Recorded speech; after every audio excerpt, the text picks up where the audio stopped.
Anong ganap ba natin ngayon? Nakapag-vlog-vlogan ulit ako ngayon kasi hindi manidi yung cellphone. Sa totoo lang kasi makakagala sa ngayon, isang cellphone lang yung ginagamit namin ni D.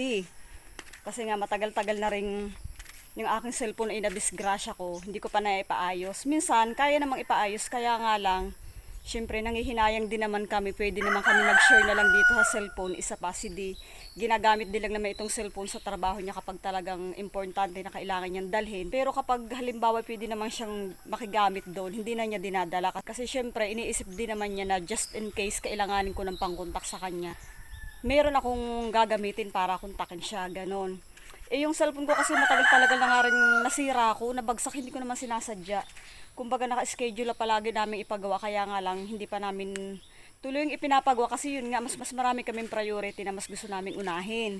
Kaya sabi nga, kahit pasabihin, ganyan talaga ang buhay pamilya. Kahit pasabihin may mga bagay na kaya mo na, pero pag naiisip mong mas mahalaga yung dapat mong unahin, yun ang ginagawa namin. Tulad nga nitong mga ganitong mga gamit, okay lang naman na mag-share kami. Saka na ulit kami magtitig-isa kapag talaga natapos na namin yung mga bagay na gusto naming unahin. Choice ko na rin lang pala na saka na ipaayos. Ipapakita ko sa inyo yung unang araw na nagawa natin sa pagbibilad ng ating mga buto ng kakao. Ito na yon. Kaya nga lang kahapon, parang hindi ko siya maghapon talagang naibilad kasi nga umulan or makulimlim ang panahon. Pero kahit paano, okay naman siya, natutuyo-tuyo na rin. Ayan siya sa unang araw na pagbibilad ko sa kanila. Yan.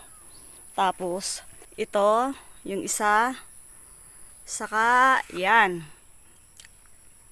Ngayon dahil maaraw na ulit, ibibilad na ulit natin siya dito. Baka ngayon gumanda na ang araw na maghapon.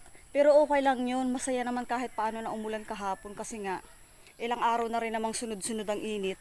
Kailangan na rin naman ng mga halaman ng, tubig ulan talaga. Kakaiba pa rin kasi makakagala talaga ang tubig ulan. Kaysa sa normal na tubig na idinidilig natin sa ating mga halaman. Iwan ba kung bakit kapag tubig ulan talaga ang napapadilig sa ating mga halaman ay talagang parang ang bibilis magsilakihan ng ating mga halaman saka magaganda.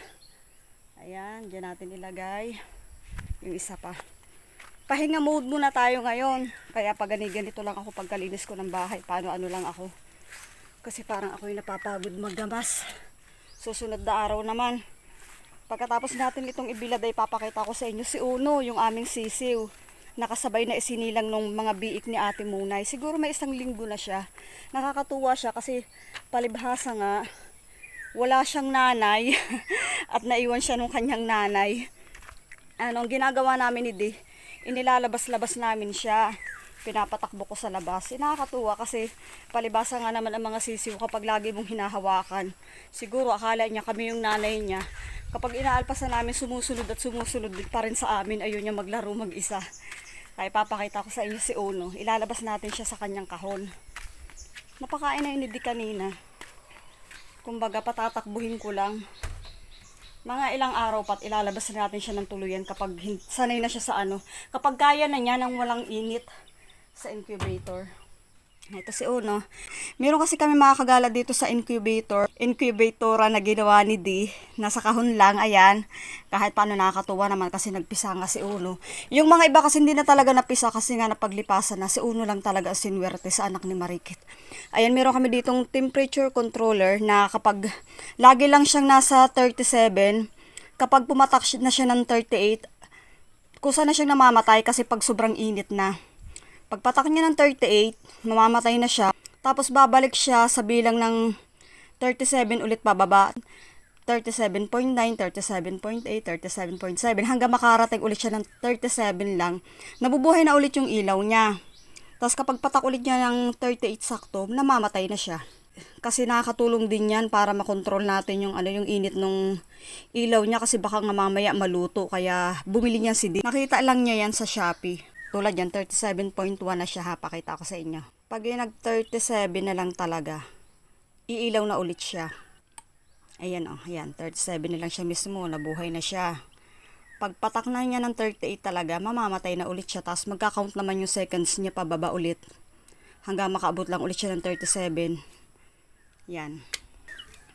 Ayan si Uno. Ito yung mga itlog na inilagay namin noong nakaraang araw pa yan. Kasi nga, si Dancel nga kasi nagluloko. Talagang ayaw na niyang magbago. Kakatayin na namin si Dancil. Bahala siya. Ang dami ng pagkakataon na ibinigay namin. Talagang nagluluko siya eh. Kinakain niya yung mga itlog niya. Kaya ito na ngayon yung mga itlog niya inilagay namin dito. Uno! Tik tik tik tik tik tik tik tik tik. Halika na. Yeah. Ito si Uno mga kagala.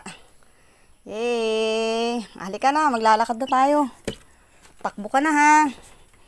Patatakbuhin lang natin siya dyan sa baba. Kalaro niya si Max. Kaya lang si Max nakakatawa. Palibasa alam niya baka pagalitan ko siya. Hindi talaga niya ganun ginugumol si Uno. Meron na. Oy Max, wag. Lakad ka na, lakad.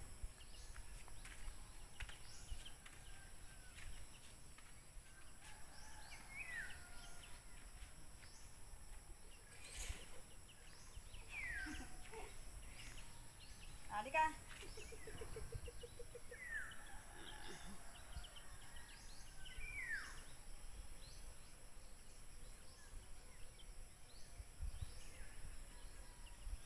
Wag Max, malaki ang paa mo, hindi mo siya pwedeng apakan.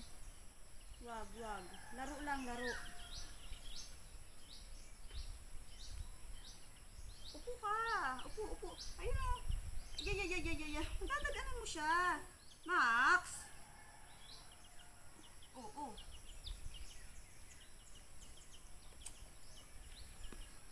Ay, ang kulit mo Max. Upo na, upo. Ay.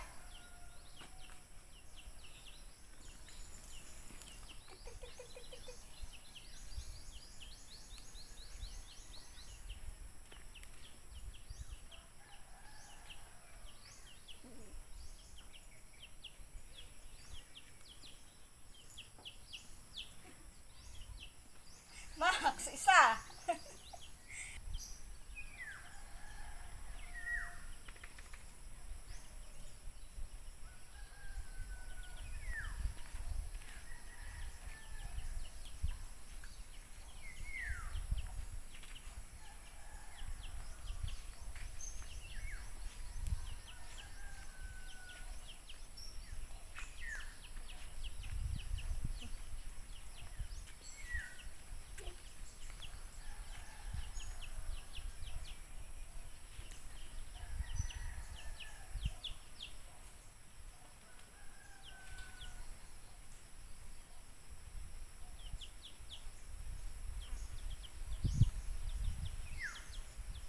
Max, wag.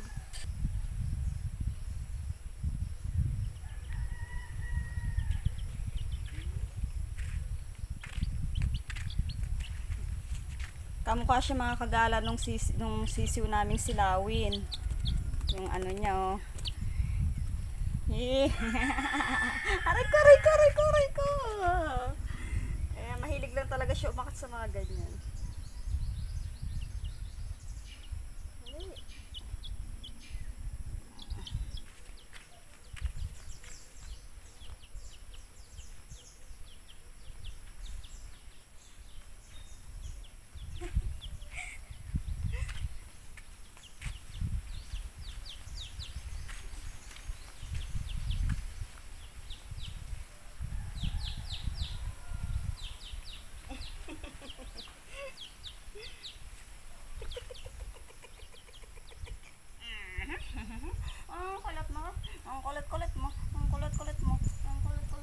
Ang kulit-kulit mo.